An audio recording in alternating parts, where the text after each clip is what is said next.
Assalamualaikum warahmatullahi wabarakatuh. Semangat pagi Bapak dan Ibu. Semoga kita tetap semangat dan tetap sehat ya. Kita kembali pada tutorial begitu kira-kira bagaimana caranya kita melihat jurnal yang dianggap discontinue oleh Scopus. Nah, jadi nanti Bapak dan Ibu langkah pertama bisa membuka dulu adalah website Scopusnya. Nah, sebelum masuk ke langkah-langkah mengecek jurnal Scopus, kita harus paham dulu kenapa jurnal itu dinyatakan discontinue oleh Scopus.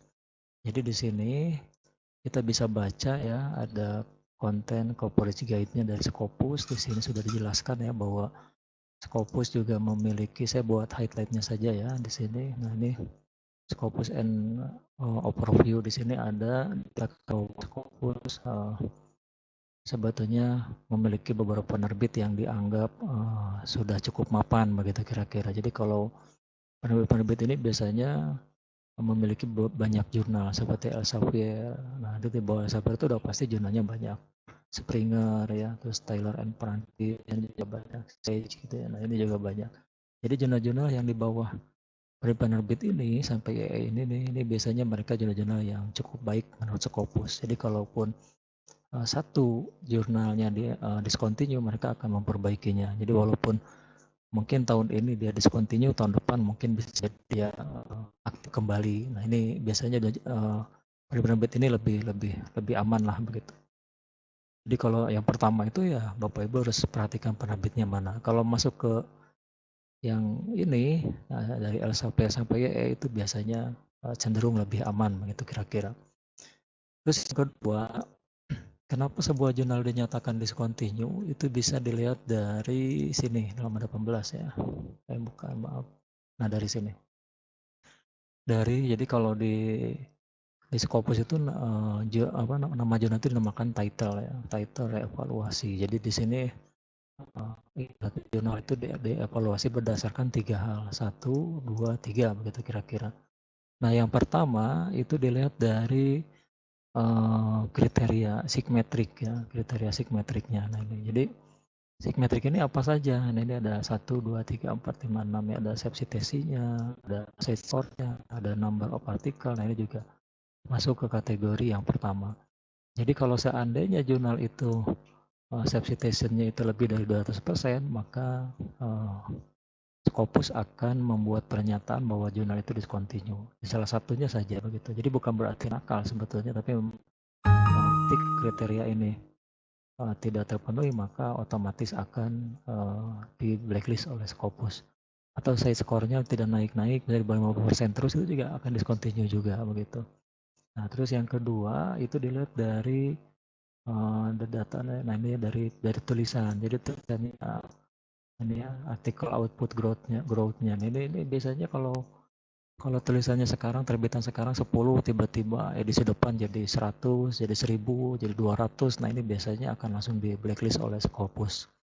Dan yang ketiga itu dari publikasi concernnya. Jadi ini artinya bahwa Scopus memperhatikan apakah naskah ini melalui review editor yang cukup ketat atau tidak, atau langsung lolos. Nah, ini juga sama. Jadi ketiga hal ini yang sebetulnya yang dijadikan oleh Scopus concern, karena memang kalau seandainya satu saja lewat, biasanya akan jadi lebih waspada ya ketiga hal itu. Jadi kita perhatikan tadi. Nah, berikutnya apa? Berikutnya bagaimana caranya kita mengecek sebuah jurnal itu terindikasi plagiasi atau tidak, terindikasi discontinue atau tidak. Yang berikutnya adalah Bapak Ibu cek Scopus source list ini. Nanti akan keluar Excel-nya ya seperti ini. Nah, ini contoh ya. Nah, di sini contoh. Jadi kalau di sini source title, ini kalau yang merah-merah, nah ini ya. Akta NSP ini berarti sudah discontinue sejak 2016. Ini kan sudah ada ya. Nah, kita hindari nih jurnal-jurnal seperti ini. Ini yang terbarunya, ini terbaru tahun Desember 2022. Ini ada 4 jurnal yang dinyatakan discontinue oleh Scopus. Nah, ini juga kita hindari ya. Ini sebagai contoh ya, sebagai contoh misalnya kita akan lihat ya, ini di sini kita copy dulu misalnya. Kita akan lihat dari source ya, source. Nah, di sini Bapak Ibu klik title saja ya, ini nama jurnal. Ini kita ketik sesuai nama jurnalnya. Nah, di sini ada, ini contoh ya. Nah, di sini. Nah, di sini. Ini udah jelas ya, to present. Jadi ini artinya dari 2021 dinyatakan terindeks Scopus sampai sekarang. Nah, ini di sini ada nih. Ini udah diupdate. Berarti jurnal ini sudah discontinue oleh Scopus. Nah, ini kita hindari aja seperti ini. Kalau ada kata-kata seperti ini, discontinue Scopus, ini berarti sudah dinyatakan discontinue. Dan kita cek juga ini publishernya. Nah, kalau publisher yang tadi saya katakan tadi, yang 10 tadi itu biasanya dia akan discontinue. Tapi kalau yang 10 tadi biasanya dia akan lebih banyak, lebih bertahan lah begitu ya.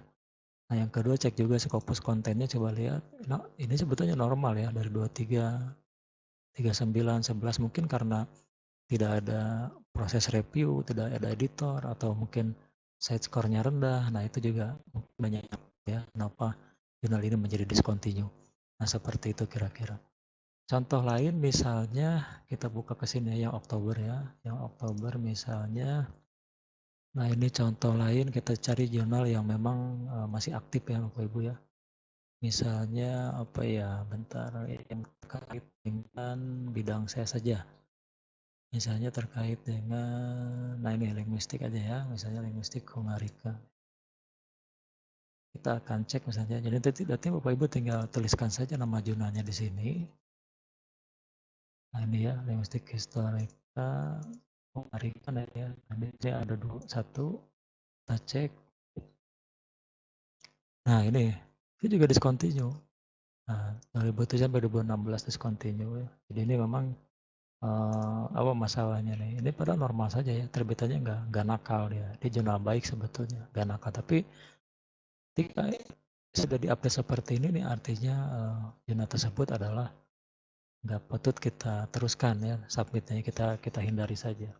Nah, hal seperti ini yang harus kita perhatikan begitu ya Bapak Ibu. Karena di sini juga sama, Bapak Ibu bisa cek juga ya. Di sini ada kuartilnya nih 56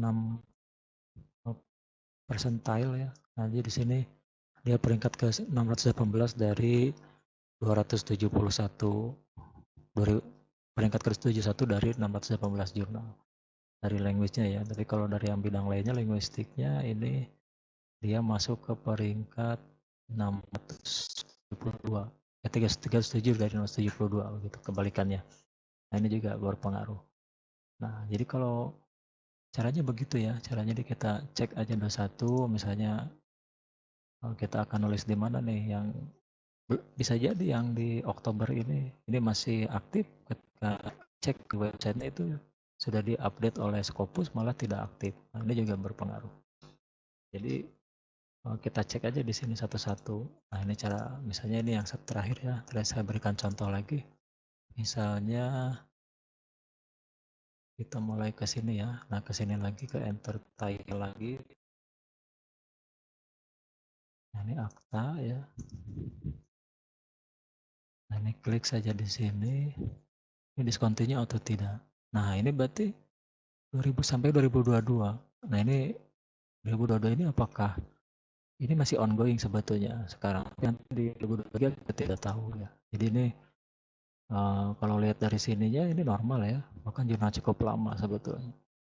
Lihat dari publishernya, nah ini juga publishernya bukan publisher mayor publisher ya, yang 10 publisher tadi. Jadi memang agak riskan juga sebetulnya. Nah, tapi memang yang mayor publisher tadi biayanya memang cukup mahal biasanya kalau untuk, apalagi untuk yang ini ya, yang ada yang berbiaya ada yang tidak, tapi rata-rata biayanya cukup mahal.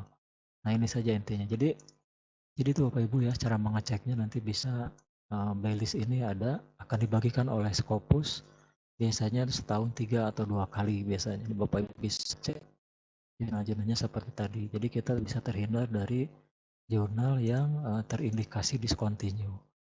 Nah, nanti mungkin dalam pertemuan berikutnya saya akan coba menjelaskan dengan menggunakan beberapa aplikasi, tinggal masukkan nama jurnalnya, nanti kelihatan ini discontinue atau tidak. Tapi ini adalah cara yang paling mudah kita membuka web dari Scopusnya sendiri tanpa